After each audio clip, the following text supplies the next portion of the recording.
Well, let's go now to David Birdsell, who is the Provost and Senior Vice President for Academic Affairs at Kean University. He joins me now live from Denver, Colorado.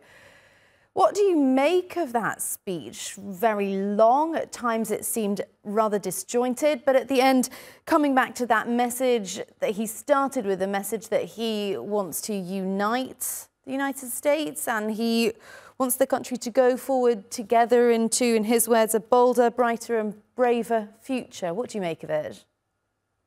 Well, the former president talks about trying to unite the United States, but there are actually no messages in this speech that reach out to a broader audience than the MAGA base that has always supported Donald Trump. It was anti-immigrant. It was promising a foreign policy that was muscular, but without any specifics about how that would happen other than his making phone calls. He is promising an end to inflation at the same time that he's promising to raise tariffs, which are obviously inflationary moves. And what we heard in the speech tonight was a litany of projections that weren't tethered actually to policies or to programs that were popular among Americans broadly beyond, again, that MAGA base to whom he appealed so strongly tonight.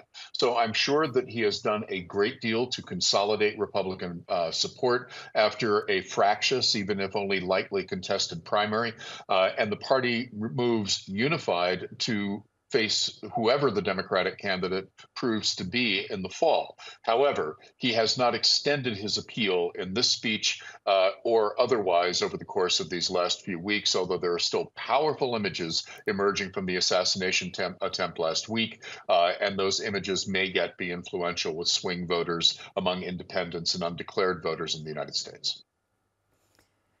I mean, Donald Trump has promised, as you say, promised a new golden age for America.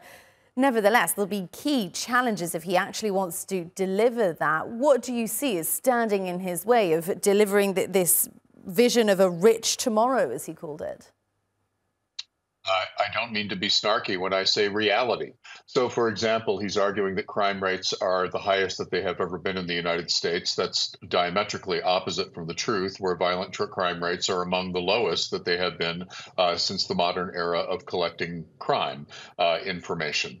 He claims that there are immigrants welling across the border and that prisons have been emptied specifically by foreign leaders to move across the American border. Again, zero evidence that has ever happened. All of the evidence that we have on immigrants' likelihood of committing crimes in this country suggests that they are far less likely to commit crimes than native-born citizens. And I could go on, case after case, when he was talking, for example, about the Biden campaign's promise to raise taxes 4 times. There is no such promise. And in fact, the Biden campaign, whether you believe them or not, what the campaign says is that they will not raise taxes on anyone making under $400,000 a year, and the tax increases on those making over $400,000 a year are far, far lower than multiples of the tax rate that they're paying now. Something very much closer to, depending on which tax program you're talking about, 10 to 20% increments above what they would be paying today. So there's a lot of projected achievement that either resonates against a non-existent current threat or that has already been dealt with in other ways. Let me give you one further example of that. He talks about energy independence. Well, in the years since Donald Trump was president, the United States has become the largest oil-producing country in the world, ships an enormous amount of energy, mostly in the form of liquid natural gas, to Europe and to other nations. So it's a net exporter with a huge domestic production spike that has happened over the course of the last 4 years after Donald Trump was president. So this notion that the Biden administration has been sitting on fossil fuel production, again, this has actually caused the Biden administration enormous tension with environmentally minded voters in the Democratic base. That's simply untrue. It's a massive increase in fossil fuel productions. What will Donald Trump do to increase that? There is no obvious pathway that could be justified in terms of the cost of fossil fuels on the market that he could engage in that hasn't already been done by the Biden administration. One thing, David, that has been quite noticeable is this, in the wake of the assassination attempt, this unity of the Republican Party. Again, it can be quite easy to gain momentum, as you say, around these vague populist messages. In terms of party unity, how fractious, how fragile do you think that is as we go into the last few months of this campaign? Or on the other hand, do you think it might break down? Well, right now, I think the Republican Party is as unified as it has ever been. Donald Trump had already effectively taken over the Republican Party. The leadership of the Republican Party per se is actually now comprised principally of members of the Trump family, with a co-chair as his daughter-in-law. So there is really no Republican Party left other than Donald Trump. He dictates what they wish to do. You may remember that back in 2020, there wasn't even a party platform. It was just Donald Trump's speeches that supported his campaign. There was no independent entity called the Republican Party. That continues to this day.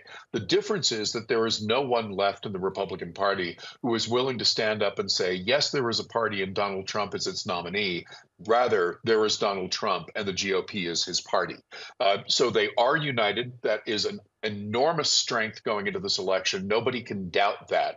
And the question will be, can the Democrats mount anything that looks even remotely similar, given their own doubts about their right now apparent candidate in President Biden? Might he leave the race? There's a considerable deal of speculation going on to that end right now, that he might announce a withdrawal within a 3 to 5 day window. Right now, he's ill. He has COVID. He's quarantined. So there's no immediate expectation that that will happen. But will that party coalesce on a leader, on a candidate, in the same way that the Republicans have coalesced on Donald Trump? That very much remains to be seen. There's no question that this is a strength for the Republicans, but it doesn't put Donald Trump up above that 50% mark, which he needs to hit, and to reach out to broaden that base, even if he's going to beat a damaged Democratic candidate.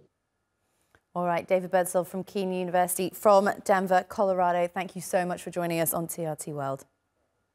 Thank you for having me.